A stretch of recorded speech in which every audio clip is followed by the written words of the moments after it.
Bro, listen. There's a Socialist magazine just fired all its staff because they were trying to form a union. Yeah, God, I love it. We had the Young Turks. The story came out last year. Cenk Uygur was trying to union bust or whatever, was yelling at people. You've got that Bernie Sanders supporting woman. Actually, she's right behind you. Nico Lowe. She bought $1 million condo. Oh yeah. I'm not gonna drag the success of these individuals who are progressive, but at the same time, I'll tell you this: I'd be willing to bet those people would not pay taxes if they were given the choice. Yeah, and they would say something like, "Well, this is the system we're in, and I'm just living the way it's supposed to be." And the fact that they can find a rationalization in their mind to be whatever. I saw one of them where he's like wearing his like Eat the Rich shirt or something like that, and then they show his house. Oh, that was Hasan today. Yeah, I mean, it's just like, come on. The idea that you can justify that hypocrisy, again, like you, I don't hate any of their success. I actually admire it.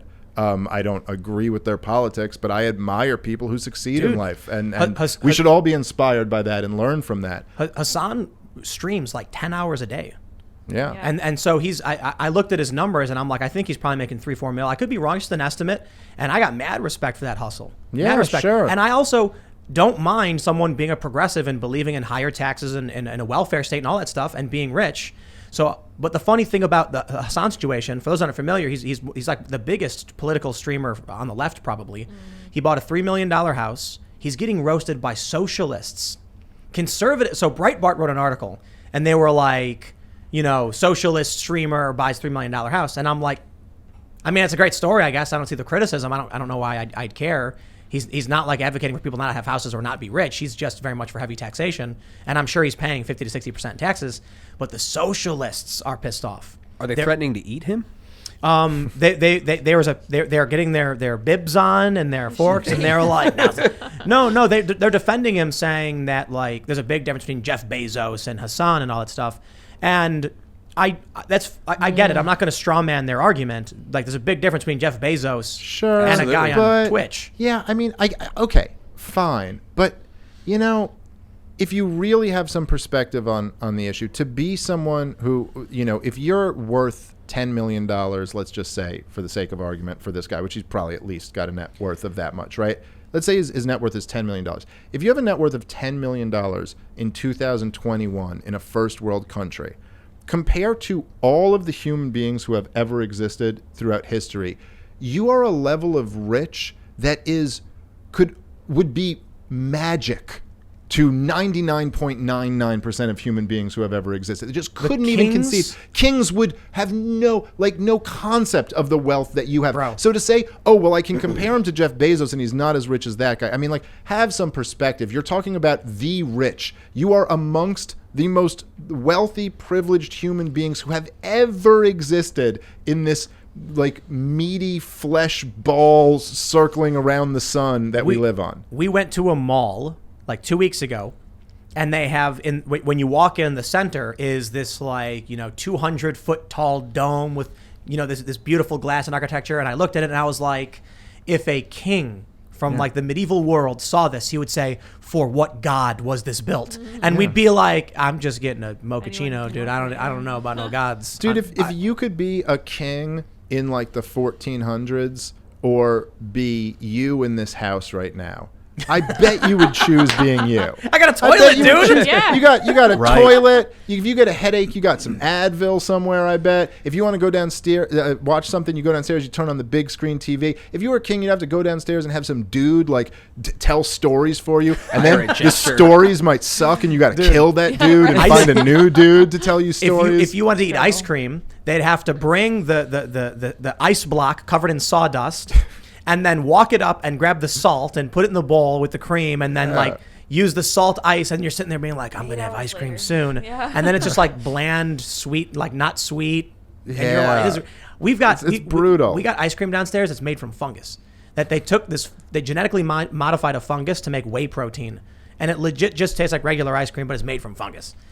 Kings would not fathom a creation of such. That's right. And it stank back then too. They don't talk about it a lot because it was desensitized to the stink. But like if you go to the Vietnam soldiers came back from Vietnam, they're like, the thing you notice the most is how bad it stinks in Vietnam. And it's hot and it stinks. The point that you're touching on though is that, and I agree, is that fundamentally there is a difference between like a self-made millionaire that worked pull themselves up from their bootstraps, and the corporatists. The problem is, and I know this doesn't apply to like Jimmy Dore and like the better half of the progressives, but the left has become corporatist, and that has been made very clear with these bailouts, or not. I'm sorry, not the bailouts, the lockdowns, because who made out on that, and who's morally in support of the lockdowns? The left. This is my thing with like the Hasan buying the big house. I'm like, I'm glad he got a big house. I think that's fantastic. And the socialists who are criticizing him are criticizing him for the wrong reasons. Criticize the dude because he's an authoritarian. He's pro-government mandate. Yeah, criticize what's wrong with his policies. Now, I think it's fair to criticize the hypocrisy of people saying, like, the rich need to pay their fair share, and it's so unfair that some people have so much and some people have so little. If you're going to argue like that, if you're going to argue that employers should be paying their employees a higher wage, well, look, here's my thing, right? If you're saying inequality is a moral outrage, and you have a net worth of $10 million, well, you can do something right now in the world for inequality by sharing a whole bunch of your money with other people. And so if you don't, I do think there's a level of hypocrisy that can be criticized for keeping all of this for yourself, living this very comfortable life, and then complaining that others don't share their wealth. Let's break this down real quick as to what we're seeing. Hasan Piker works really, really hard. And through his talent and his drive and his passion, he has become extremely successful and made a lot of money.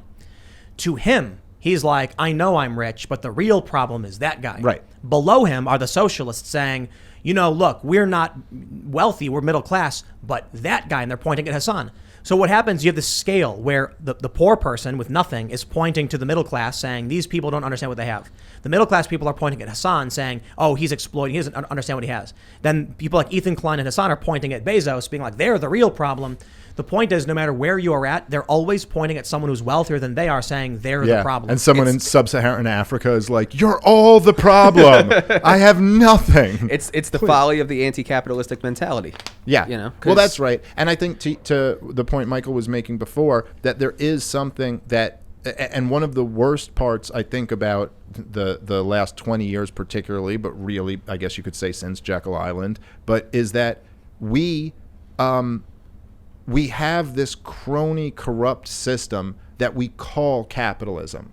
Yeah. And so, of course, people reject this because they do know on some level that this is unfair. And it is unfair because the whole system is completely rigged by the powerful. And, of course, that's true. But it's rigged through primarily government policies, bought and paid for politicians, regulatory capture, a whole series of, like an entire system that rigs the game. And what Michael, I think, was saying is that there is a difference. Somebody who is just successful in the market, who has nothing to do with government connections, they are, whether you like the product that they're selling or not, the people buying it do.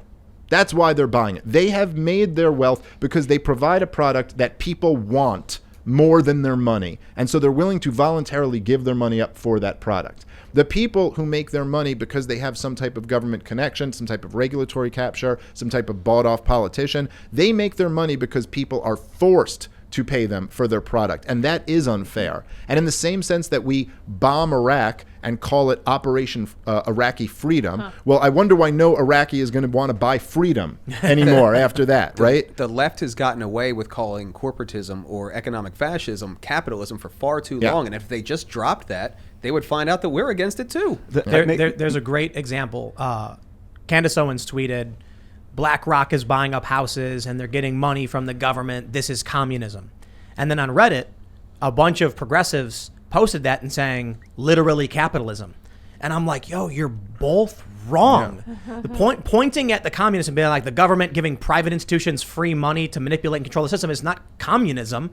And it's not capitalism, it's fascism. Well, and you can see where they each have enough of a rationalization to sell it amongst their base, right? Because so if you just looked at the American system today, it's like, okay, well, Sean Hannity can sell to his base that this is socialism because look how big the government is and look at the deficit and look at all of this, right? And look at the government involvement, right? So he can sell this as socialism. And then, of course, whoever, MSNBC equivalent of that, Rachel Maddow can sell it as this is capitalism because look at the corporate profits and look at all, right. So they each have enough. But what we really, objectively, if you look at the whole picture here, this is not a battle between the idea that there's a battle between big government and big business at this time. Like, okay, our government is, what are they going to spend? $7 trillion this year? They're the biggest government that's ever existed in human history. And look at the size of big corporations. They're bigger than ever. Okay. So clearly big business loves big government and big government loves big business. This is one conglomerate at this point.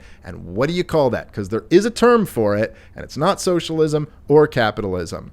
That's fascism, Dave. Economically. Thanks for checking out this clip from the Timcast IRL podcast. If you want to see the full show, come back to this channel, youtube.com/TimcastIRL, Monday through Friday at 8 p.m., where you can leave comments and super chat, and we actually will read your comments on the show. Don't forget to like, share, subscribe, and if you want exclusive members-only content, segments you can't get anywhere else, go to timcast.com, become a member, and we even have full bonus episodes. Thanks for hanging out, and we'll see you all next time.